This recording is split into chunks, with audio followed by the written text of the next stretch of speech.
Hey everyone, welcome back. Apple is expanding its background sounds feature in iOS 26, giving users more ways to create a calm and focused environment. If you haven't used it before, background sounds is an accessibility feature that plays soothing ambient noise like rain or white noise to help with focus, relaxation, or masking unwanted sounds. Before iOS 26, iPhones offered 8 background sounds options. Now Apple has doubled that to a total of 16. Here are the 8 new sounds introduced in iOS 26. Babble, steam, airplane, boat, bus, train, rain on roof, and quiet night. These new additions join the original set like balanced noise, bright noise, dark noise, ocean, rain, stream, night, and fire.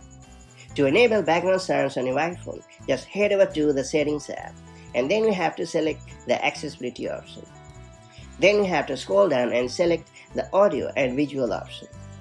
And then you have to choose the Background Sounds option. From there, you can choose your preferred sound and even control it quickly using the hearing shortcut in the Control Center. It's worth pointing out that currently iOS 26 is available only to developers, but a public beta is expected to launch in July. The full release is planned for September alongside the next generation of iPhones. Whether you are commuting, studying, or just trying to unwind, iOS 26 expanded background sounds give you more ways to tailor your soundscape to your mood.